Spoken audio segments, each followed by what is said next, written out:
episode 64, Diastasis Recti and my dog. In today's episode, I want to talk to you about my dog, Junebug, or Junebee. We call her so many different things. And I want to tell you about her because I want to explain to you what she taught me about diastasis recti and postpartum recovery. In the summer of, I guess it's 2 summers ago, we had decided, I guess in the spring, to breed our dog Junebee so she could have puppies. And Junebee is honestly the sweetest dog, and the things I'll share about her is we call her emotionally codependent. She is always a nervous wreck if we are not around, and we also call ourselves her emotional support humans because she really does rely on us a lot. And the other thing that I'll add here too is that she just wants to be by us and have love. And so the reason I tell you that is because when she went into labor the evening of Cinco de Mayo, I remember because me and my kids had a little party and she went into labor that night. And she kind of interrupted it a little bit, which is okay. She needed to come first that day. And she had birthed 2 puppies at home, and we had done an x-ray prior to this, so we knew we had 7 puppies in total. Otherwise, the way she presented, we just assumed, she probably is done. And because we knew that there were more, I wanted to make sure that the puppies were coming out. And to make a very long story short, there were 2 ER visits, or the vet ER, I guess you could say, and she ended up with a C-section. And when I went to pick her up, because I had carried the 2 little puppies with us so that they could nurse, I took them home so I could nurse them at home because she had to be there for a while, and then I came back, and what they had told me was, you need to pick her up and put her in your car, but also what you need to do is she needs to be on leash. She cannot be running around. And I didn't think a thing of it because I was so sleep deprived by the entire thing. But I remember when I picked her up at the vet's office, I guess the ER, if you will, the vet ER, I had to help her get into the car because she was so drugged. And then we drove home. It was about a 35 to 40 minute drive, and I had to help her get out of the car, and it was just a little sedan that we had. And I remember thinking, oh, I bet she must be hurting because I've had 2 C-sections myself. And so we took her into, they call it a whelping box. So we took her into the whelping box.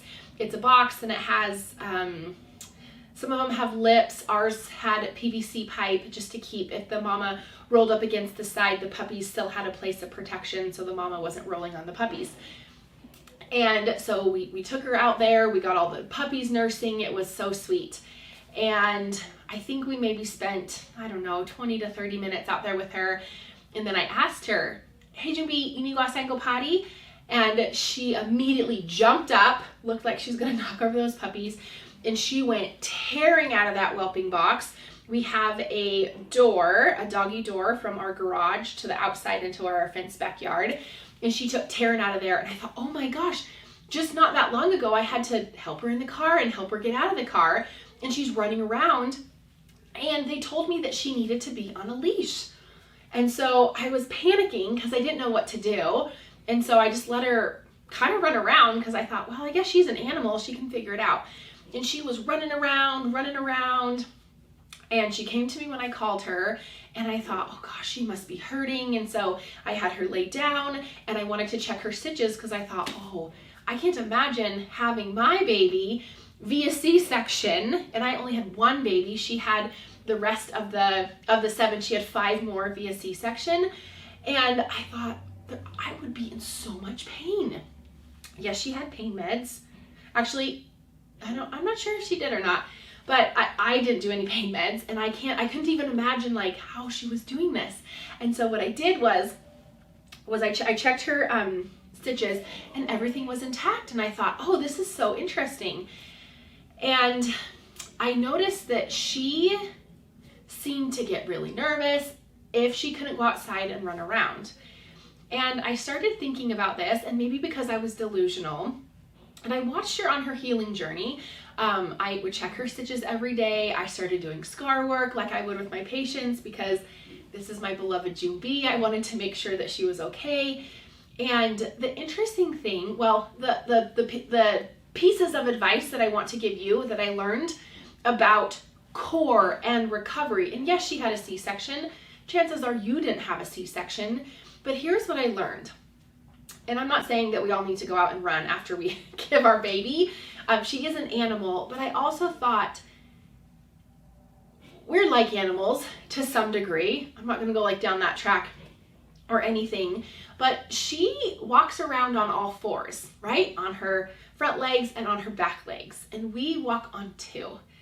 And really, while I would say, depending on the activity you're doing, there might be more stress on your tummy muscles standing or on all fours. It just depends. But the one thing that I learned right away was that she did really well getting up and moving around. And I thought, what does that look like being on all fours? And while I did a little bit of this, because I have my patients do a lot of crawling, especially right after they have a baby, and especially if they have diastasis. But what I know about being on all fours or quadruped or walking around like my dog June B is that core gets a different amount of input and a different amount of work. And when you look into the science of it, there is a lot of sense there. And so the first thing that I think we can learn about diastasis or C-section or just recovering after having a baby is to be like June B in these ways. The first way, be on all fours. And I'm not talking going up and down the stairs on all fours, crawling to go get your baby on all fours. I mean spending some time on all fours. Like I said, I'm not going to go through that deep analysis of where all of this is coming from, scientifically, neuromuscularly, but our core will turn on and it really pulls us back to basics. Think about your kiddo. A lot of the motor milestones that they start hitting a lot more quickly comes after they crawl. Why? Because of the input that core is getting. The second thing that we can learn about our cores that we can learn from June B is to be active. And again, I don't mean running around like June B was. I mean, really, there were times that she would run all the way out to the shop on the back side of our property, and I would see her little teats full of milk just slapping on either side. If you're listening to this in the podcast, you can't see me moving, but truly, like, one side of her teats would slap one side of her belly, and then they would go and slap the other side, which looked absolutely painful.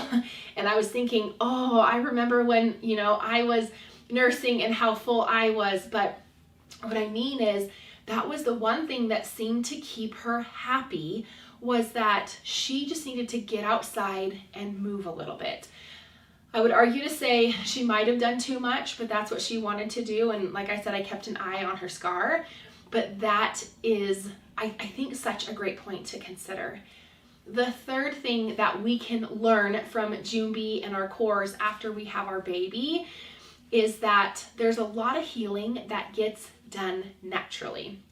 The one thing I noticed about June, and like I mentioned before, she loves to be with us. If we are in the room, she is rarely sleeping.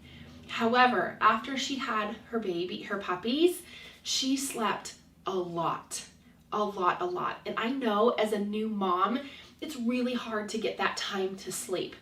But I also know that when we sleep, we heal. And the beautiful thing about that is, while many of us are not in a position, nor would we even want to, I know I wouldn't want to hire a night nurse because that's bonding time with my baby. But really trying to make a priority to sleep so that healing can happen. And the last piece of advice that I want to give you, based on what I learned about June B, is that she wanted to be around us. She really did. And there was part of me that I thought, no, you should be with your puppies and bonding. But knowing June B, she needed what was most important to her, and that was me and my husband and our kids. And translation, I want you to notice that about yourself as well. What is it that you need in this time of healing after giving birth in this postpartum period? If you need some of your family around because that's what's helping you, do that. If you don't need a lot of your family around because you're more of an introvert and that's where you can find healing and a place of rest, then do that. You know yourself and you know what you need and what you like and enjoy, and I encourage you to do that because that is one thing that June B, it was almost like she had FOMO. If she was out in the garage in the whelping box with the puppies, she would take several breaks a day and she would come inside and she would just hang out with us and we would pet on her and love on her because that is her. She loves us and wants to be loved and show us love in return. And while you might be like June B or you may not be like June B in that sense, I think it was such an important thing because I remember when I was pregnant, I oftentimes I felt like my needs came last. And yes, the newborn baby, they need you, they're dependent upon you, but I also don't want you to forget that your needs come first as well. And with that, I want you to remember that you're an heiress and a queen and everything in between.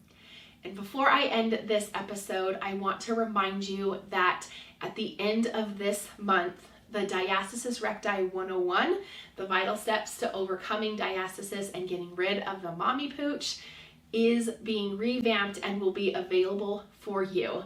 And if you are interested in learning more about this, then please come join my No Kegels University sorority.